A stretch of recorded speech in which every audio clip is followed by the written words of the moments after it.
Hello, everybody. This is Sylvain Rochon, getting people to expand their human experience using cutting-edge technology. And this week, as promised, I wanted to do something that is more philosophical. It's still technology centric, but I think you'll understand when I get started. We'll be talking about transhumanism and whether or not we should merge with machines, because that is what transhumanists want to do. And the reason why a lot of them are actually talking about this is that they're seeing, with the singularity event and the progress of technology and computing being more and more powerful, that eventually the machines will be able to create their own versions, upgrades on their own, kind of becoming way smarter than you are. Than we are, making human beings in our biology pretty much pointless, useless, not efficient, because they're going to keep going forward and advancing, and we're going to lose touch with the creative process of the machines. And there's a bit of a concern of a Skynet kind of situation happening, or in iRobot, Vicky kind of like saying, well, humans are just dangerous beasts and they're not efficient, we're just going to lock them up, or doing something like that. And so a lot of people, including Elon Musk and transhumanists, Elon Musk is not a transhumanist, I don't think, but he's kind of worried about this. And they're kind of saying, well, we need to integrate machines with humans so that we can upgrade ourselves. Now, that's an interesting thing to say. I think we have to look at things in a slightly different way. Machines are seen as mechanical, computers, smartphones, that kind of thing. But in fact, we are machines. We are biological machines. So what they're talking about is merging actual mechanical machines with our biology to enhance it. There's a lot of ways to enhance a body. We can do it by enhancing the biology using biology, and that's a different form of transhumanism, I suppose. Or some people call it eugenics if it's a question of DNA modifications, for example. And I think there's a certain level of modifications to improve ourselves, like have super long lives, for example, is very desirable.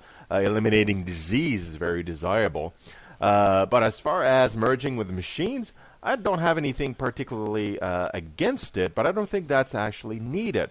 And here's the reason why. If we look at us and our motivations, what we want to do is actually what we want to do. This is a very simplistic way to seeing things, but let's elaborate on this. During our day, we have a list of things that we need to do but don't really want to do. And there's a different list of things that we really would like to do on that day because we enjoy it, because we're motivated to do that. But we need to do different things first because we need to eat, we need to live, and we need to participate in the system that is kind of supporting us, supporting our living and our comfort. Now, we are able to create machines, and we're very efficient at it, to make machines that are capable to have different motivations, if you will. They're motivated and they're very efficient, better than us, actually doing things that we don't want to do. Now, we can expand on that, even create sentient robots, whether they're biological or mechanical, doesn't matter, that are highly motivated to do the things that human beings don't like to do or don't want to do, or the individuals don't want to do or don't like to do. Freeing human beings from to do what they want to do, to achieve that want list instead of that I need to do shit list every day of the week.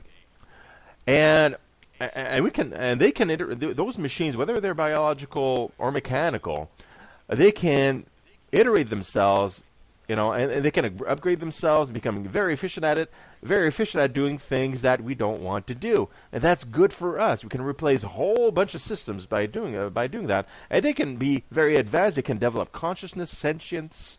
They can become partners of ours in many ways. They're just differently motivated, if you will. They're just motivated doing and they, in some cases, it's kind of a pleasure for them to do things that we don't like to do, and we get to do things that we want to do.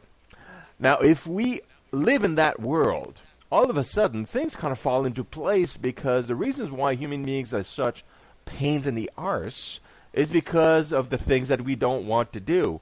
We want, and because of things that we're lacking, like basics, for example, healthcare, basic healthcare. If you don't have basic healthcare, or you don't have food, you don't have proper water, you don't have a roof over your head, of course you're going to become a problem for society. You're going to become a criminal. You're going to become a drug addict. You're going to become emotionally distraught, and you're going to behave in ways that is unpleasant to other people, other machines, everybody else. Now, if we have a system where things are taken care of very efficiently, and when you wake up in the morning, all you get to do is to do things that you want to do. Your health is taken care of. Your food is taken care of. Everything is taken care of by different systems of our design that are becoming more efficient every day, every week. You won't be doing criminal activity. You'll be doing things that are human, that are great for you without bothering anybody else. And that's just human nature.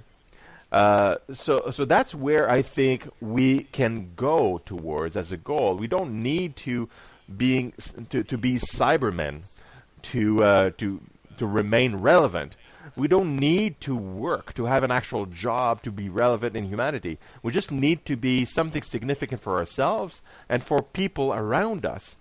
That is the only thing that we really, really care about. It doesn't matter if you have an actual job. You can have your place in society just by doing things that you love. Artists can create art. Musicians can create music. Even if robots can do it better, if you enjoy making music, you can still do it. A lot of people are really terrible at doing certain things. They still do it because they're doing it, even though because they like it. Even though other people are way better. Like an amateur painter that likes to paint is going to keep painting because he enjoys it, even though professional painters are way better. Of course they will, because you enjoy it. So I guess that's the point I'm bringing. Yes, technology can allow us to become super cybered up individuals that can be upgraded. But why don't we just use technology instead to enhance our human experience and give us more time to be human and to enjoy life in general. And I think that's the better way to think about it, and that's where we're going to go. And I believe if we work towards that particular goal, we're all going to be winners in the end. So that's the message from me to you guys today. And by the way, that does include sex. That does include pretty much everything. We can enhance, and we can have even better toys. We can enjoy everything by having all these accessories and even partner robots that are sentient, that you'll consider even friends and perhaps even lovers in the future. Why not? As long as the feeling's there, if you feel it, you live it. It doesn't matter if it's a biological, mechanical robot, or if it's a normal human being. If you feel it, you feel it. So that's our future, I think. I hope you enjoyed this short video, and it's going to put you into a thought process that is beneficial and will allow us to work towards a place where we don't need to implant things in our brains. I'll catch you next time. Ciao.